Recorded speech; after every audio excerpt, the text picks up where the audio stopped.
Recently, you may have seen me and my baby bro chatting about how to tune up your car in Forza, and maybe you found yourself wanting even more expert car advice.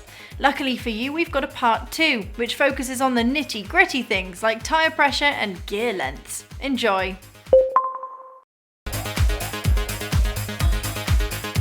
So let's go through them one by one. You start off with tyres. Yep. Your tyre pressure, which is something you can do with your car at home, whatever car you've got, even if it's rubbish. Yep. So what's your ideal tyre pressure here then? In the middle would be good, but if you see it, if I just edit, so if I put this to a higher tyre pressure and if you watch the stats, Okay. the top speed's gone down very little, but Slightly. the braking distance has gone up. If you want more handling, you want more speed through the whole track, you want a shorter braking distance. Okay. But at the same time, you need to balance it so it doesn't lower other stats. Do you think that's an optimal tyre pressure there? Shift it one way, find out if it's optimal for you, because it might be in some ways and not others. So if you want to drift the car, you'd probably go for a higher tyre pressure. This determines the length of the gear. A shorter gear has greater acceleration. A longer gear often has a better speed. Okay, acceleration versus speed. So this graph at the bottom right determines the speed increase with respect to the RPM as you go through each gear. Yeah. And then the red line should be the max speed. As you can see, the graph shifts to the left. So I'm lowering the top speed. That's bad, right. That is, yeah. But the But you will acceleration's get a lot far quicker. You'll get up to that speed far quicker. Right, but then you'll stay there, you'll plateau. Yeah. So you'll be like, vroom, and then that's it. Yeah. Just level off. So, you'll be changing gear very frequently. It's not very good for track setup because then you'll be changing gear. Yeah, especially if you're on manual, fingers will start to hurt. Alignment. Yeah, the wheel alignment, yeah. Yeah. Now camber tilts the wheels in, right? That's positive camber. Also, Negative camber does that. so what does positive camber do? Positive camber is where the bottom of the wheel is further out than the top. So like that. Further out, bottom of the wheel's further out. Yeah, like that. That's good for cornering, Okay. but not very good for straight lines. Negative camber's not got much of a use. The only use I've ever seen it is in NASCAR, because in NASCAR you want the inside wheel to be flat as well as the outside wheel to be flat, but because it's always going left, always, they have negative camber on the inside and positive camber on the outside.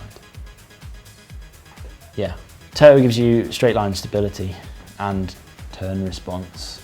Those sound like car terms to me. Simplify. When you go in a straight line, that if you've just got standard straight tyres, which it sounds stupid to put the tyres pointing tyres. inwards, but when you point them inwards, the car wants to stay in a straight line. Okay. So you're going forward and the tyres are actually like that. Yeah. It looks really bad, but it's good. What about front caster? What does that do? You can't see caster, Whoa.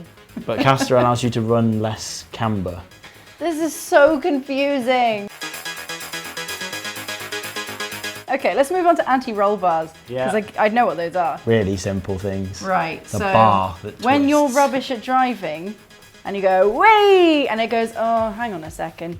There you go. Yeah, like where the car's like, I'm going to roll because you're going too quick. Yeah. The option we have here is either soft or stiff. Now, what's going on there? Stiff, you've got, it will resist all roll.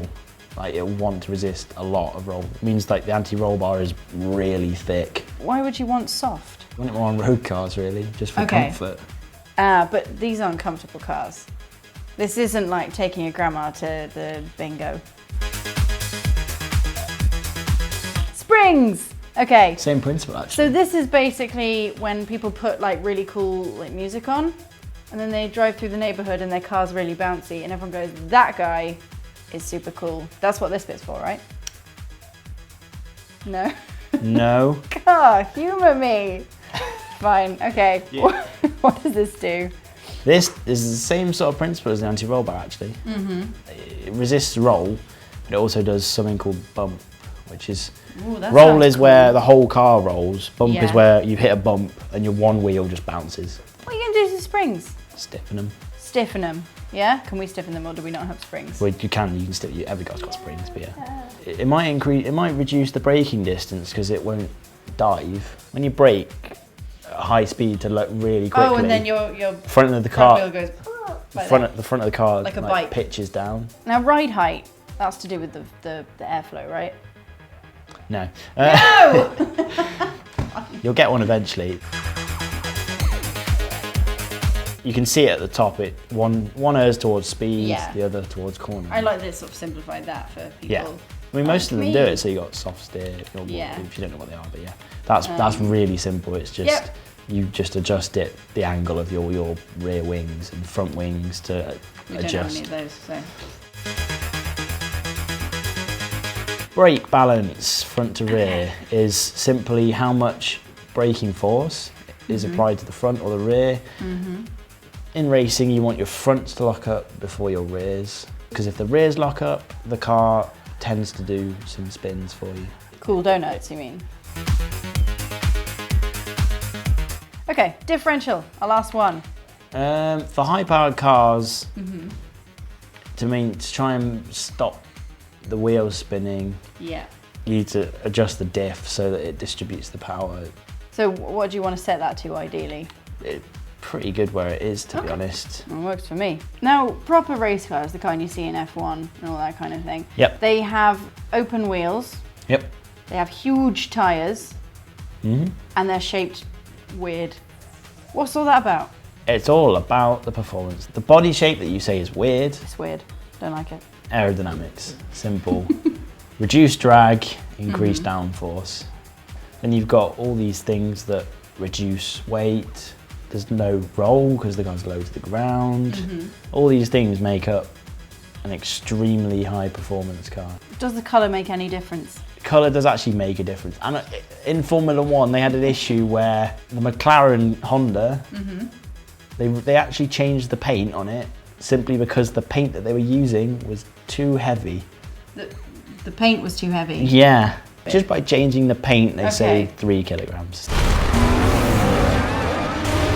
So hopefully that's got you sorted in Forza, and now you can make the inside of your car as sexy as the outside. Thanks for watching, check out part 1 here, like and subscribe to stay up to date, and let me know in the comments if you'd like to see more videos like this about other games. Bye!